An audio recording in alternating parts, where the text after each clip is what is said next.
Slide. सो हम अपना purpose of technician का जो पर्पस लाइफ में क्या है, एक तो घर चलाना और दूसरा पेशेंट को चलाना।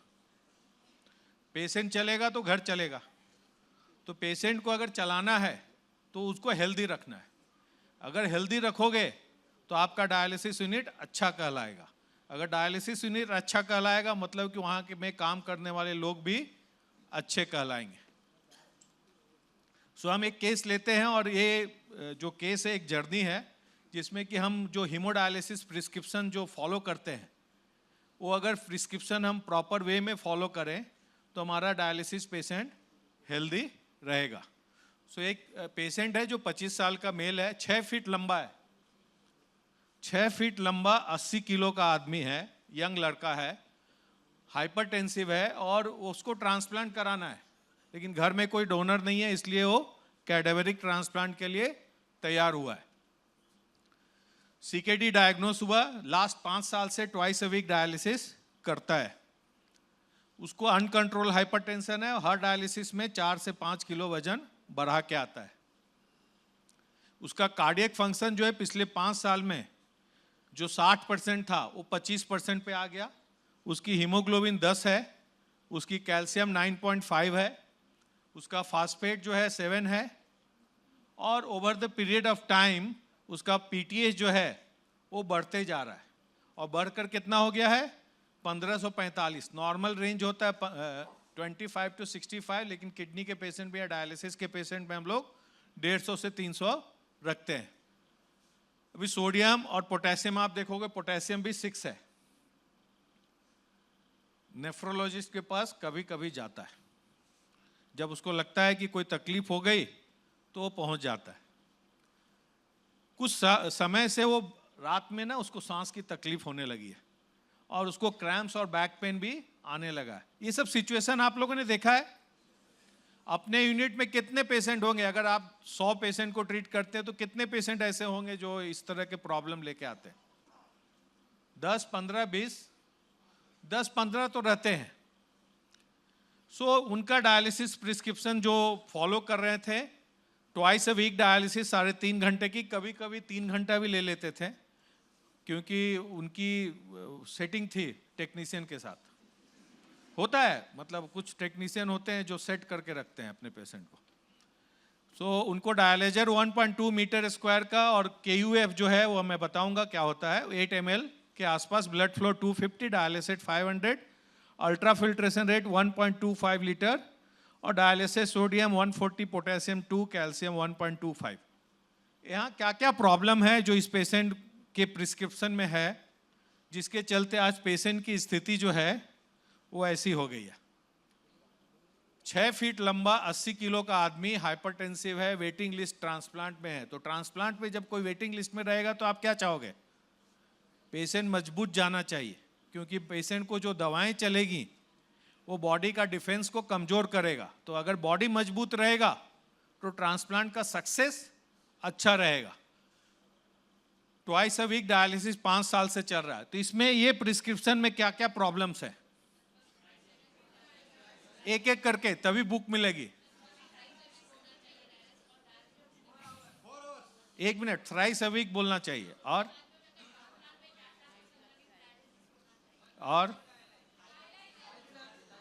1 मिनट, एक एक करके। सर बुक का देखिए कमाल। डायलेजर हाई फ्लक्स होना चाहिए। और मैडम बोल रही है हाई फ्लक्स होना चाहिए। आप लोग एग्री हैं? हाई फ्लक्स होना चाहिए कि हाई एफिशिएंसी होना चाहिए? यार इस तरह से दल मत बदलो यार, 2 मिनट में बदल गए। हाई एफिशिएंसी और हाई फ्लक्स दोनों होना चाहिए कि अलग अलग होना चाहिए? दोनों मिक्सचर? हाँ, मतलब सोडा भी और वो भी? नहीं नहीं, ऐसा नहीं। कोई एक चीज बताओ सही क्या है, हाई एफिशिएंसी हाई फ्लक्स और हाई एफिशिएंसी डायलिसिस और हाई फ्लक्स डायलिसिस? आवाज बैठ गया सर। High efficiency. कितने लोग हाई फ्लक्स डायलिसिस के फेवर में हैं? कितने लोग हाई एफिशिएंसी के फेवर में हैं? और कितने लोग दोनों के फेवर में? दोनों मिक्सचर, एक ही डायलाइजर में दोनों मिल जाए, ओ खड़ा होके बताओ क्यों चाहिए तुमको दोनों। ए भाई माइक पे आके बोलो। फास्फोरस लेवल बढ़ा हुआ है। सबसे पहले देखो 6 फीट लंबा 80 किलो का आदमी है, कौन सा डायलाइजर यूज कर रहे हैं? 1.2 मीटर स्क्वायर। उसके बॉडी के हिसाब से वो 1.2 metre square is low efficiency और high efficiency? Low efficiency. KUF 8 low flux और हाई फ्लक्स? Low flux. तो ये patient low efficiency low flux dialysis ले रहा है। तुम चाहते हो इसको हाई इफिशिएंसी हाई फ्लक्स में, तो कौन सा डायलाइजर? F80। उसका सरफेस एरिया कितना है? 1.8। और KUF? भाई बुक किसके पास है? बुक वाले भाई साहब आ जाओ स्टेज पे, इधर जरा बुक देते जाओ, वो बुक लेके जाओ।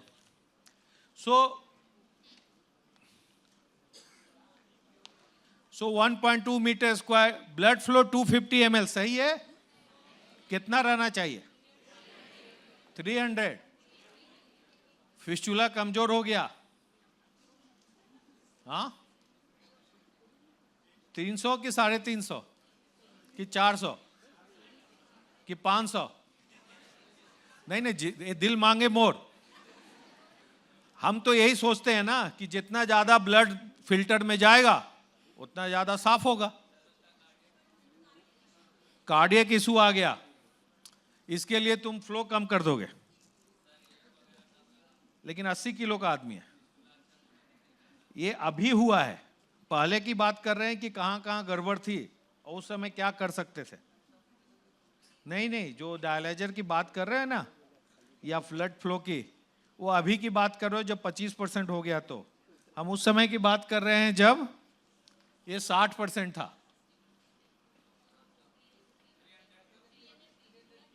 अच्छा, कितने लोग 400 के फेवर में? प्रकाश भाई, अभी तुम 400 कर रहे हो, जब सर के साथ सर का सर नहीं, प्रकाश नहीं है ये, प्रकाश से मिलता जुलता है। 300, 350, 400, बहुत कंफ्यूजन है। 350 क्या? अभी का बात नहीं कर रहे, 5 साल पहले। ठीक, आगे जाते नहीं तो वहीं पर अटक जाएंगे। ये प्रॉब्लम जो है वो किसका प्रॉब्लम है? नेफ्रोलॉजिस्ट ने ध्यान नहीं दिया? हाँ मत बोलो। पेशेंट का भी प्रॉब्लम है कि टेक्नीशियन का प्रॉब्लम है कि खाली पेशेंट और टेक्नीशियन का प्रॉब्लम है? कि सर इलेक्शन के टाइम में ना सबसे सेफेस्ट आंसर है ये, सबका साथ सबका विकास। सो हम देखेंगे कि कहां कहां प्रॉब्लम है। सो जब हम सक्सेसफुल डायलिसिस की बात करते हैं, अच्छा डायलिसिस, तो हम बात करते हैं सॉल्यूट रिमूवल, गंदगी कितना साफ होगी, पानी कितना निकलेगा, और ये दोनों का फायदा क्वालिटी ऑफ लाइफ पे आएगा, जो कि इस पेशेंट में हुआ नहीं, क्वालिटी खराब होते गई। तो कहां कहां प्रॉब्लम था? Small solute clearance, middle molecule और हाई अल्ट्रा फिल्ट्रेशन रेट। ये पेशेंट 4-4, 4.5 लीटर पानी निकलवा रहा था, और सॉल्यूट क्लियरेंस और मिडिल मॉलिक्यूलर क्लियरेंस, कौन सा क्लियरेंस करवा रहा था? कोई खड़ा होके बताओ। स्मॉल सॉल्यूट क्लियरेंस कैसे? लो फ्लक्स डायलिसिस में स्मॉल सॉल्यूट क्लियरेंस होता है, और लो इफिशिएंसी में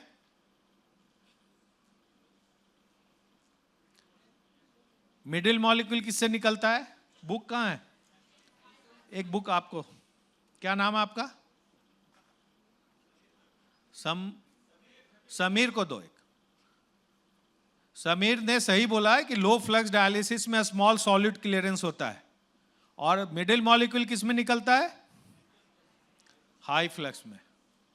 सो हम जब प्रिस्क्रिप्शन की बात करते हैं तो डायलाइजर की बात करते हैं, और डायलिसिस में हम लोग 3 तरह का डायलिसिस जानते हैं कि 2 जानते हो? कौन कौन सा डायलिसिस जानते हो? कन्वेंशनल जो हम लोग कर रहे हैं, HDF अभी नया नया आया है, और HDX नाम सुना है, एक्सपेंडेड डायलिसिस। कोई बताएगा? खड़ा होके बताओ तो उसको बुक मिलेगा। सुना ही नहीं है तो आज सुन लिया, तो अब ये बोल नहीं सकते हो कि नहीं सुना है। कोई बताएगा? हाँ, everyday dialysis is daily dialysis. Expanded dialysis is same as HDF। अभी आप कर सकते हो अपने मशीन पे। इसके डायलाइजर का नाम है थेरानोवा। नाम सुना है? इसके बारे में कभी चर्चा करेंगे चाय पे। नहीं, खाने का भूख लगा हुआ है। ब्लड फ्लो रेट और डायलिसिस फ्लो रेट पे भी डिपेंड करता है आपका डायलिसिस की क्वालिटी, और कितने घंटे की डायलिसिस। ये आदमी 3 घंटा भी कभी कभी लेता था, और फ्रीक्वेंसी ट्वाइस और thrice versus 4 time. Ultra filtration rate, dialysis composition, anticoagulation and citrate dialysis. अभी आप सबसे कॉमनेस्ट डायलाइजर कौन सा यूज करते हो? F6। Surface area 1.2 metre square, KUF 8। कौन सा हुआ डायलाइजर इसमें? Low efficiency, low flux. सबसे कॉमन हम लोग वही यूज करते हैं। क्यों करते हैं? जबकि हम लोग सब लोग ये बात करते हैं, क्या बात करते हैं? आइडियल डायलाइजर जो होना चाहिए वो स्मॉल के साथ साथ मिडिल मॉलिक्यूलर वेट के टॉक्सिन को भी निकले और कोई भी अच्छे चीज को न निकाले। सो डायलाइजर पे आते हैं। जब ये लेक्चर बार बार हुआ है और हम हमेशा बोलते हैं कि एक ही शर्ट की साइड सबको फिट नहीं बैठेगी, लेकिन आप बैठा रहे हो तो क्या होगा? जो मोटा रहेगा वो 30 नंबर का पहनेगा तो फट जाएगा, और जो पतला है वो 40 नंबर का पहनेगा तो। So one size is not fitting for all the patient. So dialyser decision 3 चीज पे होती है: सॉलिड क्लियरेंस, वाटर क्लियरेंस और बायोकंपैटिबिलिटी। बायोकंपैटिबिलिटी क्या है? No harm to the patient. किस तरह का हार्म? रिएक्शन नहीं होना चाहिए। तो पहले का डायलाइजर में रिएक्शन होता था। सेल्यूलोज एसीटेट में कि सेल्यूलोज में? सेल्यूलोज और सेल्यूलोज एसीटेट में क्या अंतर है? सेल्यूलोज नेचुरल है, सेल्यूलोज एसीटेट बीच का सेमी सिंथेटिक, और पॉलीसल्फोन सिंथेटिक। एक बुक, इसको एक बुक। सो बायोकंपैटिबिलिटी मतलब बॉडी का जो बॉडी के अंदर कंफर्टेबल है, बॉडी में उसका कोई रिएक्शन नहीं है। बॉडी में अगर रिएक्शन नहीं रहेगा तो डायलाइजर अच्छी है। सो हम लोग फ्लक्स, इफिशियंसी और परमेबिलिटी में देखते हैं। फ्लक्स क्या है? कितना पानी पोर से निकलेगा।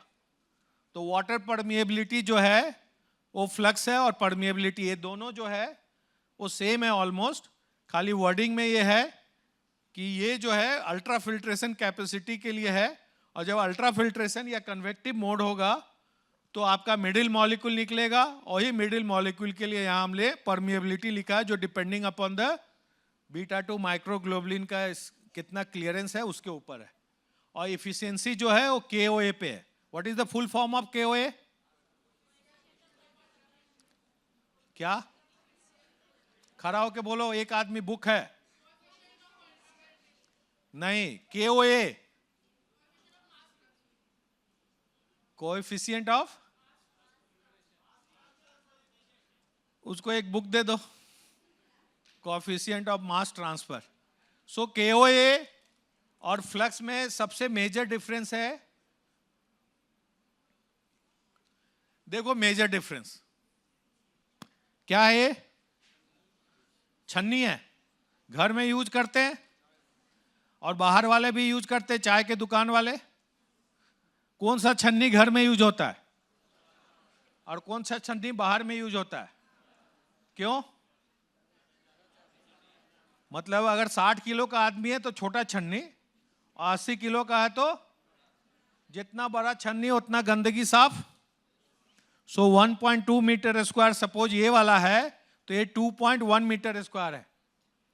2.1 मीटर स्क्वायर का डायलाइजर है अपने पास। F10 2.1 नहीं है। कौन बोला 2.2?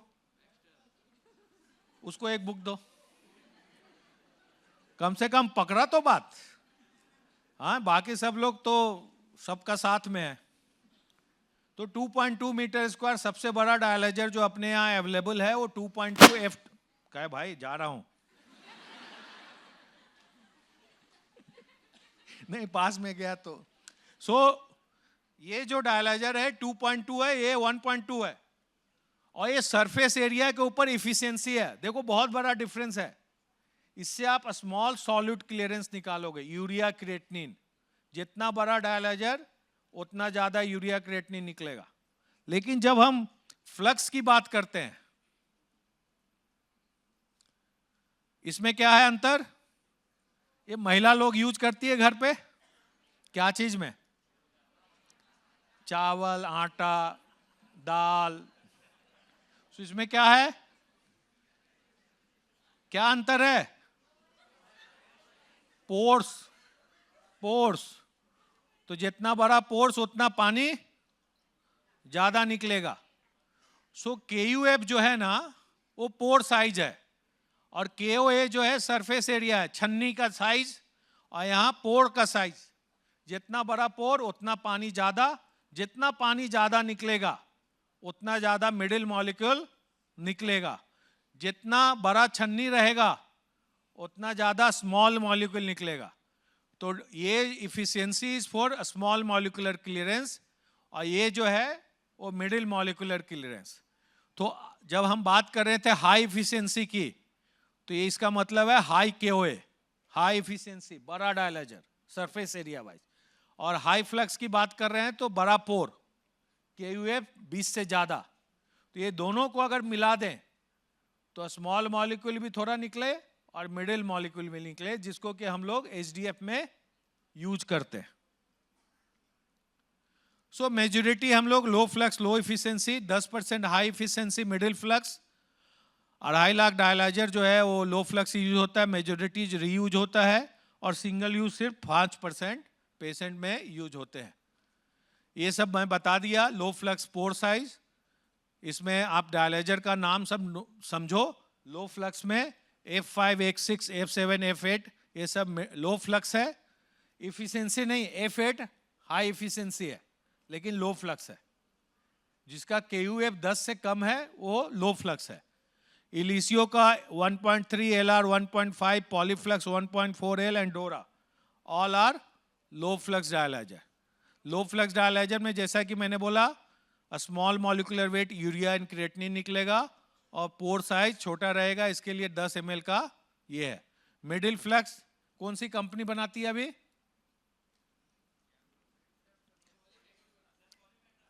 पॉलीमेड का आता है। अच्छा, और निप्रो में क्या लिखा हुआ है?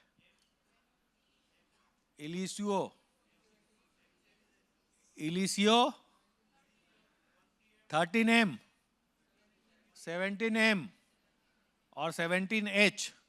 तो इलिसियो में लो फ्लक्स है पक्का? तो LR और M में क्या अंतर है? क्या है? LR का मतलब क्या है? लीड ओपन होता है। तो आपको कौन सा डायलाइजर चाहिए, लीड ओपन वाला कि लीड बंद वाला? नहीं, ये तो मैं लास्ट वीक पढ़ाया इसलिए लोग कर रहा है ऐसा बदमाशी। हाँ, तो लीड आप लोग को खुला चाहिए कि बंद चाहिए? कितने लोग बंद के फेवर में? क्योंकि उनको कल से सप्लाई बंद वाली होगी। नहीं तो मेजॉरिटी ऑफ द टेक्नीशियन खुलने वाला चाहते हैं, हाँ या ना? लेकिन बंद वाला अच्छा रहता है। सॉरी, ये जो है F7 HPS, F8 HPS, F10 HPS, MMM, इलिसियो में 2.1M सबसे मैक्सिमम है। फ्रीजिनियस में 2.2 जो F10 HPS है वो मैक्सिमम है। एचपीएस क्या है? High performance steam. एक बुक दे दीजिए भाई, नहीं तो रोएगा उन लोग, क्योंकि वो जवाब दे रही हैं बच्ची लोग। यहाँ 3 number 4 number. So HPS is steam sterilisation, और स्टीम स्टरलाइजेशन से जो आपस का जो फाइबर है ना, एक दूसरे के साथ छिपा नहीं रहता है। कुछ लोग सो रहे हैं, बोर हो रहा है क्या? लंच के पहले सोना is not advisable. So high flux में नैनोमीटर का जो पोर साइज है मैंने सब बताया, ये F60, F80, F100, इलिसियो में H सीरीज, और पॉलीफ्लक्स में H is high flux series. ये जो सुपर फ्लक्स नाम सुना है, super flux dialyser, this is Theranova, India में है पक्का? यूज किया है? कब? किस पेशेंट के लिए?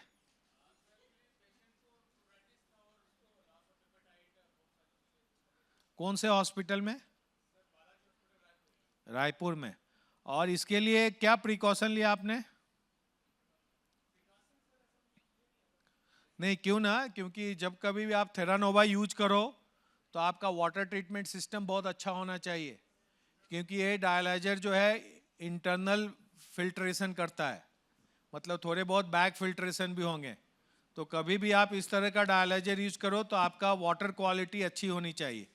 और जब हम एक्सपेंडेड डायलिसिस की बात कर रहे हैं तो यही डायलाइजर हम लोग यूज करते हैं अपने ही मशीन में, उसके लिए एचडीएफ मशीन की जरूरत नहीं होती है।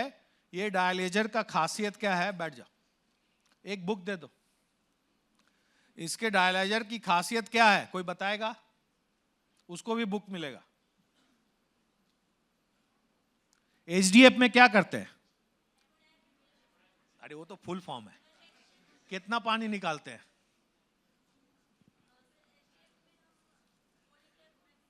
वो तो नेट अल्ट्रा फिल्ट्रेशन है, लेकिन हम कन्वेक्टिव मोड यूज कर रहे हैं। कन्वेक्टिव मतलब जितना पानी निकालेंगे उतना मिडिल मॉलिक्यूल निकलेगा। तो उसके लिए कितना पानी निकालते हैं? 20 लीटर्स। कितना मैक्सिमम? 50 लीटर निकाल दो ना, क्या फर्क पड़ता है? निकाल सकते हैं, निकाल सकते हैं। बुक वापस। हाँ, 20 से 30 लीटर। टॉप मोस्ट बालकोनी वाले, कोई है आंसर? अच्छा। सो ये जो डायलाइजर है ना, इसकी खूबसूरती क्या है ना, कि इसके अंदर ही अल्ट्रा फिल्ट्रेशन होता है। मतलब ऊपर में, ये ऊपर के एरिया से अगर ब्लड जा रहा है तो यहां पानी उसी स्पीड में निकलेगा जितना आप एचडीएफ में निकालना चाहते हैं, 25 से 30 लीटर। मतलब ऑलमोस्ट 400 टू 500 ml पर मिनट। आवर नहीं, हम लोग अभी डायलिसिस मशीन में आवर है, यहां मिनट है। तो 400 टू 500 ml पर मिनट यहां से ऊपर से निकलेगा, और नीचे जाते जाते ये वापस अंदर चला जाएगा। तो इंटरनल बैक फिल्ट्रेशन होता है। ऊपर में इंटरनल अल्ट्रा फिल्ट्रेशन हुआ और नीचे में बैक फिल्ट्रेशन हुआ, क्योंकि ये डायलाइजर की ज्योमेट्री, अंदर का फाइबर का एंगल और मतलब अंदर का जो वेसल्स है इस तरह से बनाया गया है कि इसी के अंदर आपको अल्ट्रा फिल्ट्रेशन भी होगा और बैक फिल्ट्रेशन भी होगा। तो ये बिहेव करता है एचडीएफ के जैसा। लेकिन खासियत क्या है कि अपनी जो कन्वेंशनल मशीन है जिसमें हीमोडायलिसिस देते हैं, वही मशीन पे हम कर सकते हैं। लेकिन क्या केयर करना है? Water water water water quality should be ultra pure. 2 endotoxin filter होना चाहिए, डबल आरओ होना चाहिए, पानी की क्वालिटी अच्छी होनी चाहिए, क्योंकि पानी इंटरनल फिल्ट्रेशन हो रहा है, इंटरनल बैक फिल्ट्रेशन हो रहा है। इसके लिए इस तरह का पानी जो है स्टेराइल होना चाहिए डायलिसिस। अंतर समझ गया? और इसी डायलिसिस को हम बोलते हैं expanded dialysis, haemodialysis X, एचडीएक्स।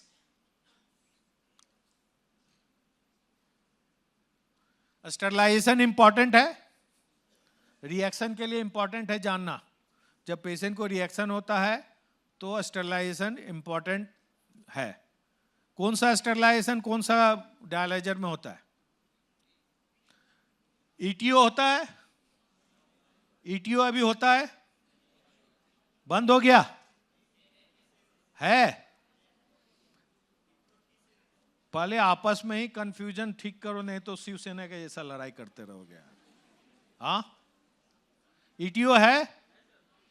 Chinese में है कि इंडियन में है? चाइनीज में है। Very good. कौन सा? सही बोला। हाँ? जर्मनी वाले में है? कोई बताएगा था कि नहीं था? किसी को पता है? चेतन, बाजू वाला, सब बताओ, तुम लोग पुराने हो। सो F7 और F7 HPS में क्या अंतर है? Is the sterilization.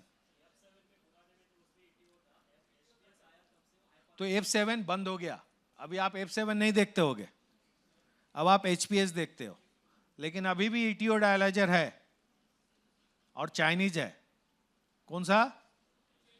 डोरा। डोरा। पॉलीमेड का मैं नहीं जानता हूं, गामा स्टरलाइजेशन है शायद। और एलिसियो जो है वो भी गामा स्टरलाइजेशन है। और गैम्ब्रो का पॉलीफ्लक्स जो है वो स्टीम है, और फ्रिजीनियस भी स्टीम है।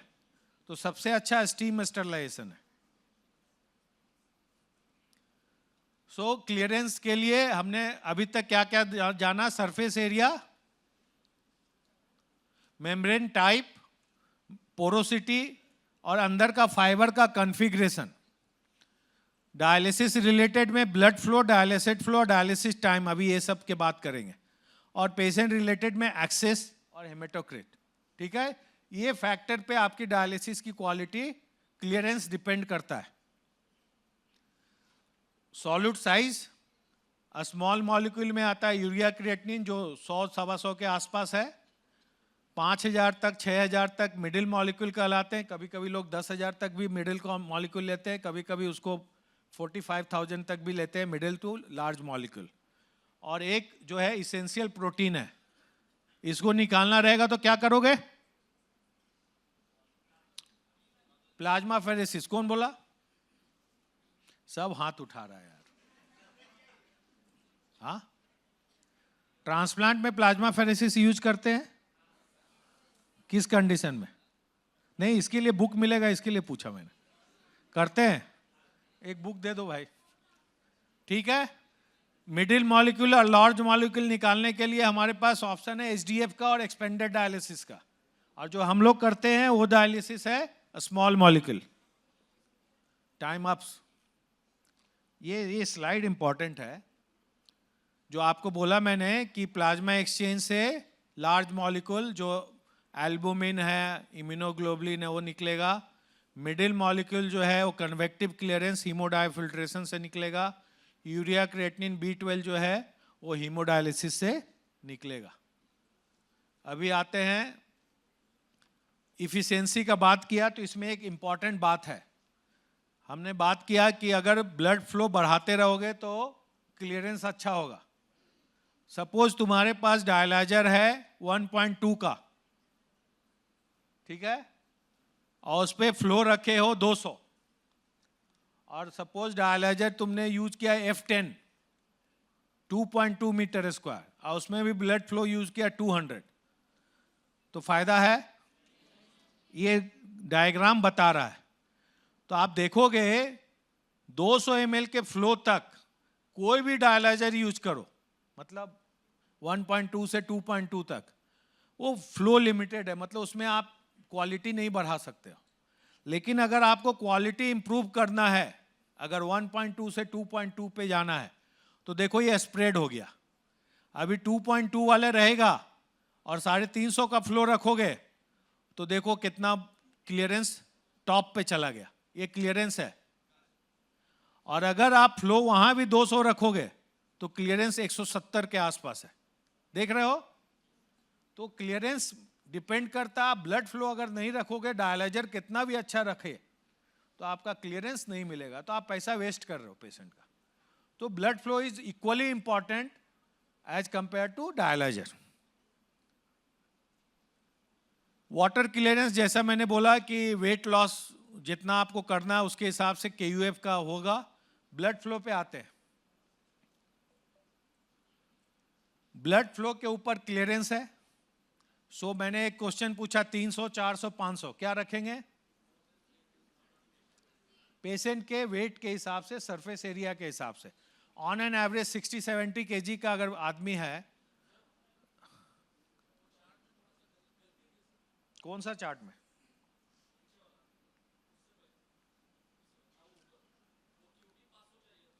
हाँ, QD है। हाँ, वो QD है। उनको बुक दो, उन्होंने स्पीकर का गलती पकड़ा है।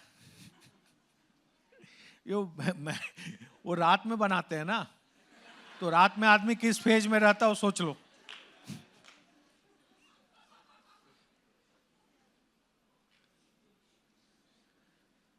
सो ब्लड फ्लो कौन सा? 300, 400, 500? 500 क्यों नहीं? 500 अगर रहेगा तो डायलिसिस फ्लो 1000 करना पड़ेगा। और क्या चेंजेस करोगे 500 के लिए? डायलाइजर चेंज करोगे। और वेरी गुड, कौन आंसर किया? अरे बुक दो। सब बुक खत्म हो गया क्या? ऊपर कोई आंसर नहीं कर रहा, बालकोनी में बैठा मतलब लास्ट बेंचर है। सो ब्लड फ्लो का जो आंसर इसने किया, क्या किया? Needle size. निडल साइज बहुत इंपॉर्टेंट रखता है। अगर आपको 400 का या 500 का ब्लड फ्लो चाहिए तो आपको 15G चाहिए कि 17G? 14G चाहिए। Very good. So effective blood group जो इफेक्टिव ब्लड फ्लो जो है 300 to 350 इज ओके। लेकिन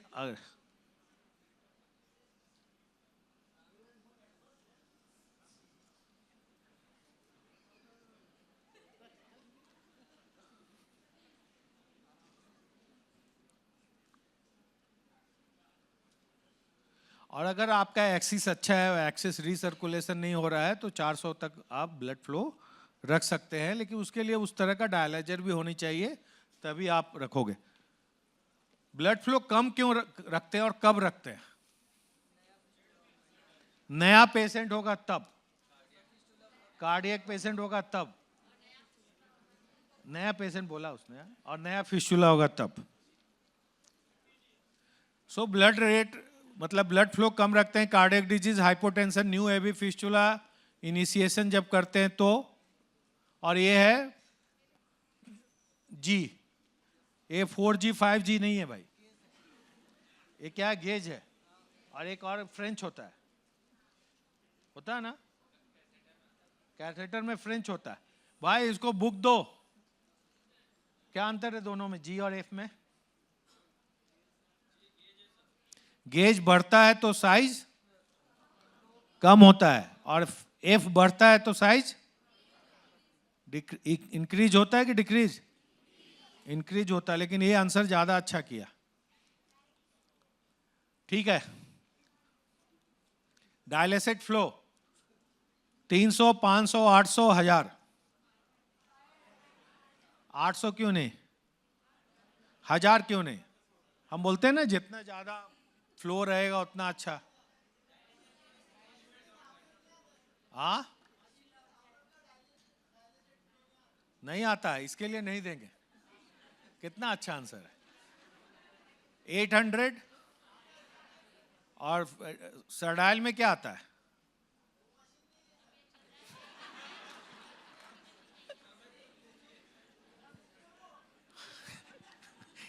अभी तुम निप्रो पे काम करेगा तो बुक मिलेगा, निप्रो वाले ने स्पॉन्सर किया। सो डायलिसिस फ्लो जो है ना, वो बहुत ज्यादा मायने इसलिए नहीं रखता है 500 के ऊपर, क्योंकि अगर आपकी फ्लो 400 है तो रूल ऑफ थंब क्या है? 1.5 to 2 times of the blood flow आपका डायलिसिस फ्लो होना चाहिए। क्योंकि अगर ये ग्राफ देखोगे तो 400 ब्लड फ्लो तक 500 और 800 में फर्क है। लेकिन अगर आप 300 रखते हो तो क्वालिटी में ज़्यादा फर्क नहीं है डायलिसिस फ्लो बढ़ाने से। इसलिए डायलिसिस फ्लो का इंपॉर्टेंस तभी है जब आपका ब्लड फ्लो एडिक्वेट है। आप 250 का ब्लड फ्लो रखो और 800 का डायलिसिस फ्लो रखो तो कोई फायदा नहीं होगा। अगर 800 का डायलिसिस फ्लो रखते हैं और 400 का ब्लड फ्लो है तभी फायदा होगा। 5 दिन पहले की बात है, मैं एक डायलिसिस यूनिट में राउंड को गया तो मेरे को टेक्नीशियन ने बोला कि सर इसका KTY भी अचीव नहीं हो रहा है। तो बोले क्या किए भाई? सर 400 का ब्लड फ्लो रखे। हमारे एक्सिस देखा, एक्सिस काफ़ी अच्छा था, प्रॉक्सिमल फिस्टुला था आर्म का। तो बोला डायलिसिस फ्लो कितना रखे हो? 500।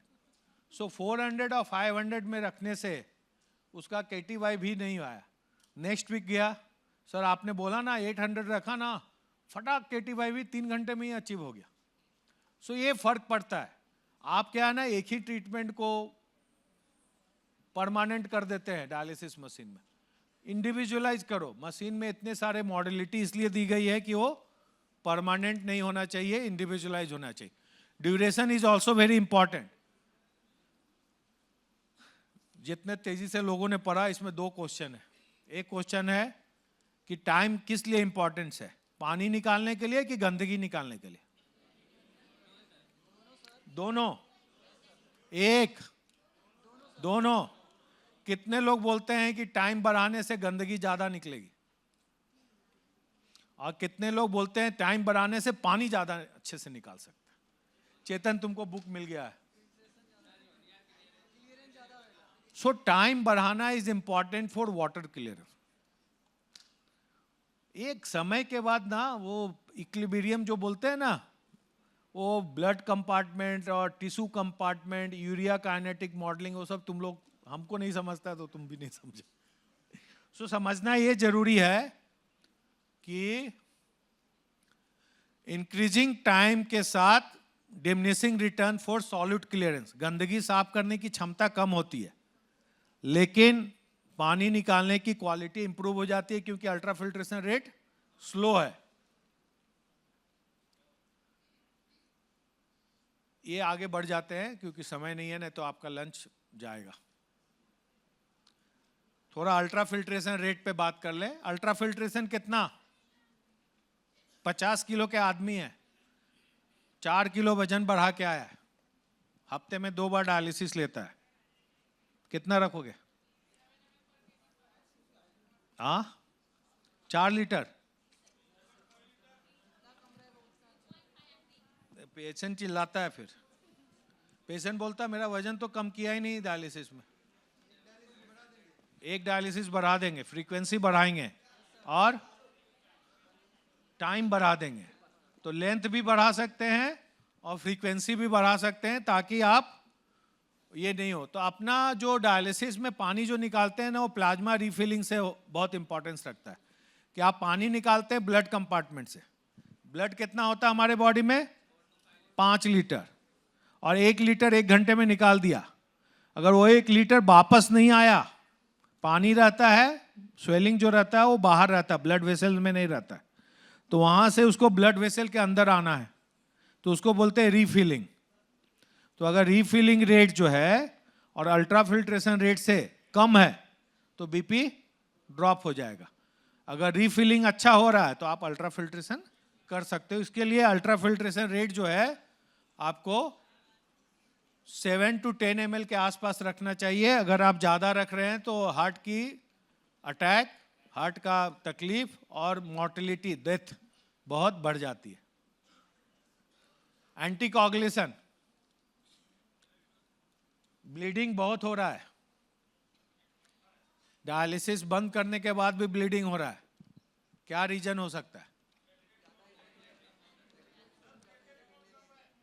प्लेटलेट काउंट नॉर्मल है, हिपेरिन ज्यादा दिया है, हिपेरिन नॉर्मल दिया है, एनीमिक में काहे को ब्लीडिंग होगा? लास्ट तक चालू नहीं था, 3 घंटे में मैं बहुत अच्छा टेक्नीशियन हूं, तुम लोग ऐसा बात मत करो। 5000 यूनिट यूज किया, 3 घंटे में बंद कर दिया और अच्छे से, फिर भी ब्लीडिंग रुक नहीं रहा सर।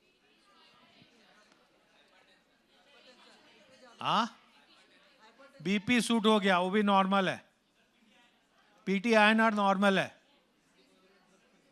एंटीकोगुलेंट पे भी नहीं है, टॉर्निकेट अच्छे से बंधा है, कोई तो बुक वाला आंसर दो, आउट ऑफ द बॉक्स। कौन बोल रहा है? स्टेनोसिस कहां?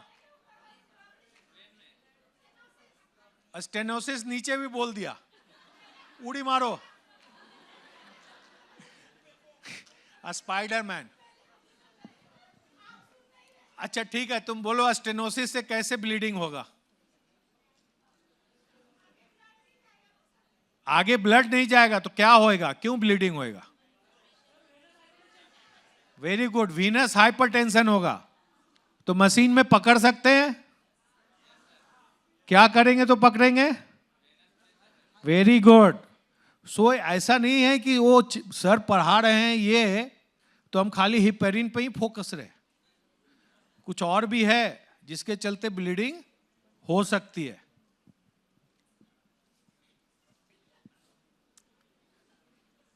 लॉन्ग टर्म हिपेरिन से बाल झड़ जाता है आपके पास पेशेंट? क्या करते हो? Low molecular weight heparin use करते हो।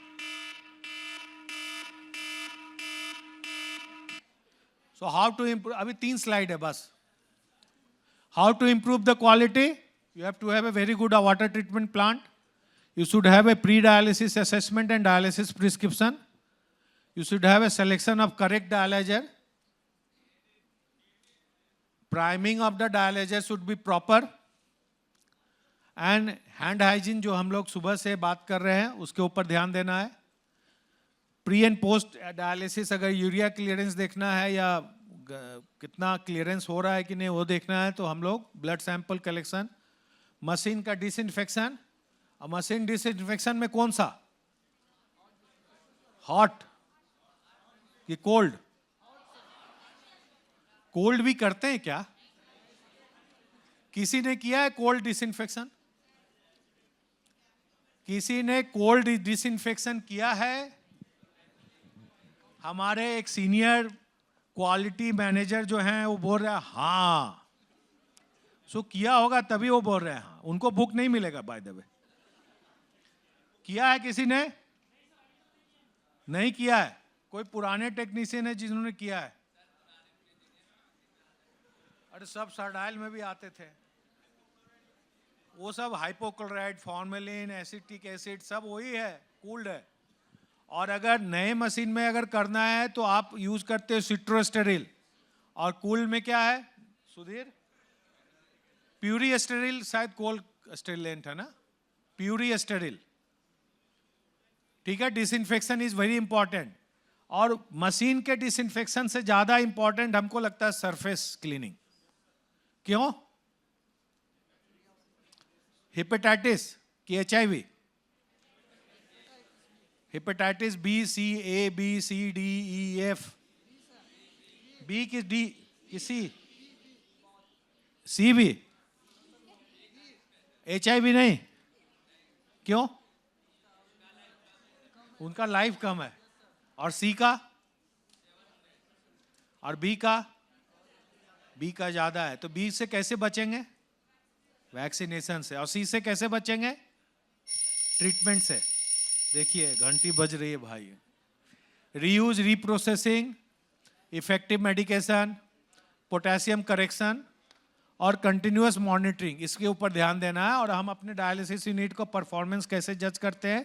कितना कम हॉस्पिटल में भर्ती हुआ, कितना कम पेशेंट मरा, कितना कम हम ब्लड ट्रांसफ्यूजन दे रहे हैं, कितने पेशेंट में ऑनलाइन क्लियरेंस और KTY भी अचीव कर रहे हैं, कितने पेशेंट में AV फिस्टुला से डायलिसिस कर रहे हैं, कितने कम पेशेंट में कैथेटर है, कितने पेशेंट को इन्फेक्शन नहीं हो रहा है, न्यूट्रिशन कितना अच्छा है, बोन डिजीज है कि नहीं है, मेडिकेशन एरर है कि नहीं है, जैसे हेपेरिन का डोज ज़्यादा दे दिए, रीयूज कैसा है, सेटिस्फैक्शन एंड ग्रीवेंसेस क्या है, इन्फेक्शन कंट्रोल और water and dialysis water quality. Thank you.